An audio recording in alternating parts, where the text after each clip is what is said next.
Well, hello and welcome back to the channel. I'm Richard and this is Lap of the World. Today we are continuing our adventures into NSX car audio.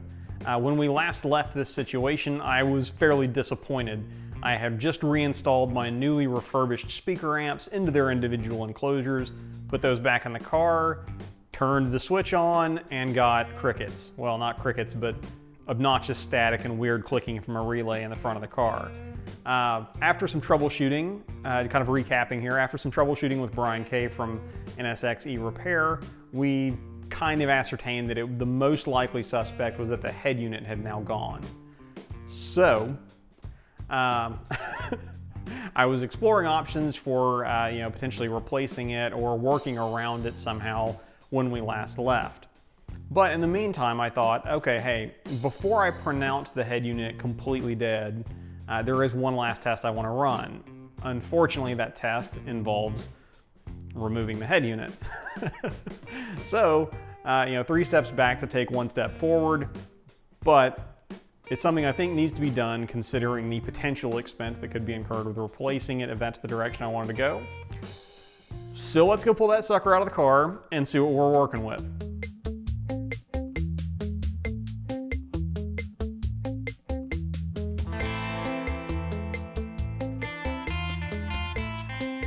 So now that we've removed a fairly dusty original head unit from the car, we're going to do what I'm going to call kind of a negative test, and that is to say that if I remove this thing from the equation and everything all of a sudden works, then this was the problem.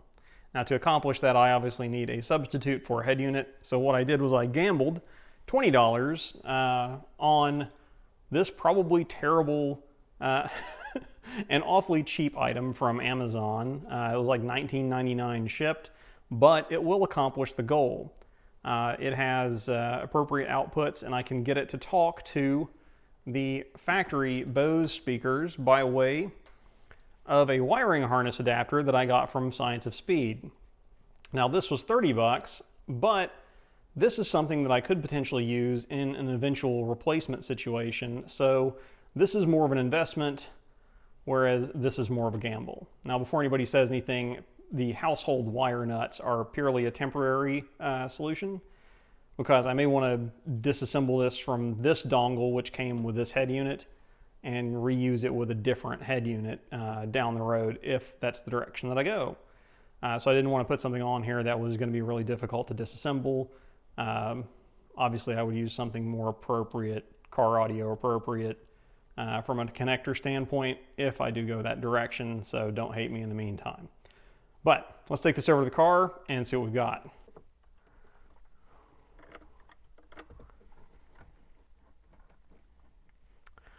All right, so we are in the car. I've just clipped in our surrogate head unit here, and I'm going to go reconnect the battery up front, and then we will see what happens.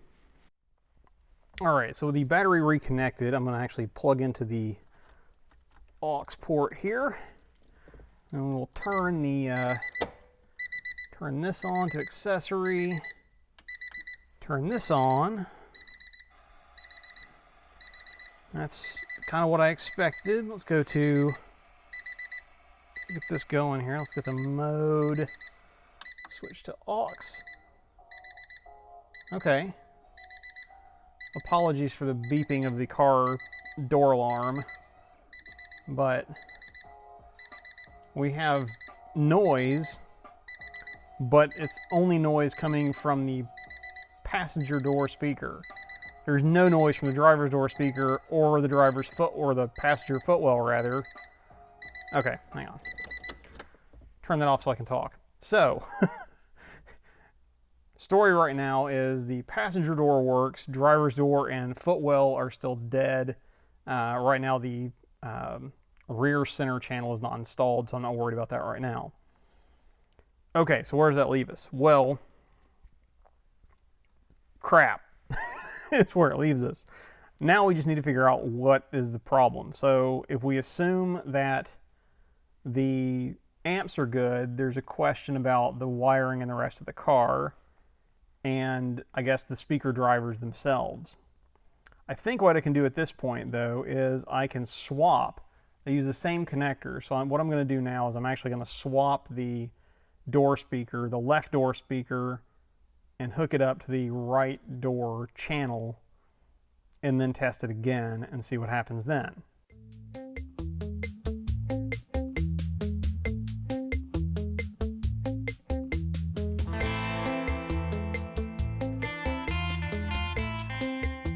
Okay, so door speaker swapped. Let's try it again. Stereo on.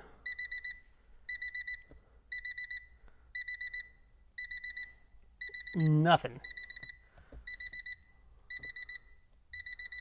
I'm going to pivot you around here real quick and show you what I mean. So you can see that's on aux still. And it is allegedly playing. My phone says it's allegedly playing. The speaker on the floor is definitely not playing. So, I guess my next step is to take that sucker to the workbench, pop it open, and let's test the speaker itself, because I think that's a thing I can do in the garage. Okay, so we are over on the bench now, and I have a test set up here that is probably exactly as sketchy as it looks. Let me explain, though, what I've done so far. So I brought the speaker box over and I cracked it back open. I then disconnected the amp and the speaker on both ends, and then thinking to myself, well, let's check the simple things first. I did check to make sure I had continuity between this connector and these lead ends here. I have had a situation before in a car where there was a break in the wire that was causing the issue, and I was able to just sort of like, splice the wire and call it a day. That's not the case. It looks like we have a solid wire connection between this connector and these two leads here that would connect to the speaker. So we're back onto my original plan, which is to leverage the fact that I have an old school enough garage stereo that it actually has speaker wire clips in the back that connect to these satellite speakers that are detachable. And it has a mic input, so I can again kind of pipe some copyright-friendly music in from my phone. So in theory, though, I have the red wire and the blue wire, because let's be honest, you're not really actually working on electronics until you have a red and a blue wire, which you should or shouldn't cut. Those are connected to the back of the stereo, which are then connected via some gator clips and other shenanigans to the speaker terminals here. So I'm going to get this set up, turn it on. I'm probably going to disconnect the other speaker just so I don't have any sort of volume conflict or anything like that. And we'll see what we come up with.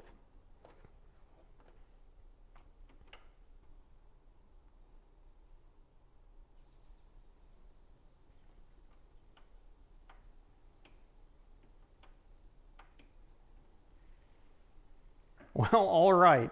I guess that means we have at least one dead speaker here then.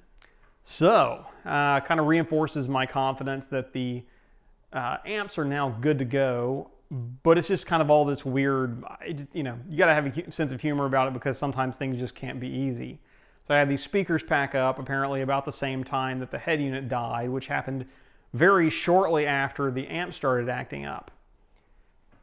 What are you going to do?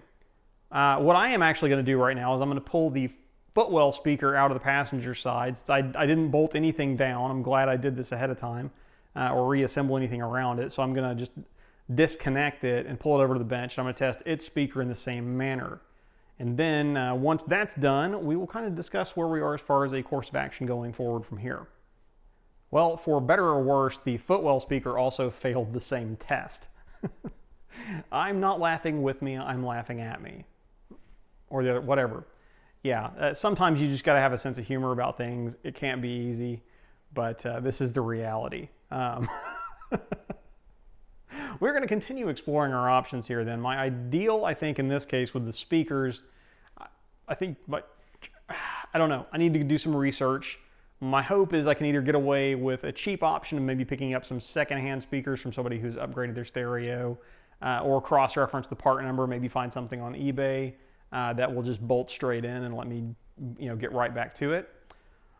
Alternately, I have seen some pretty novel and creative solutions on the forum over the years for basically using a modern speaker that's maybe a little bit better design in the original enclosure that doesn't involve mucking with the door skin or anything like that.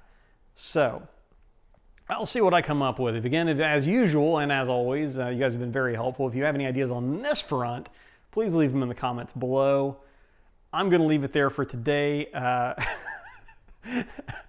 Thanks for watching. I'm Richard. This is Lap of the World, and I will see you guys in the next video, if not at the track.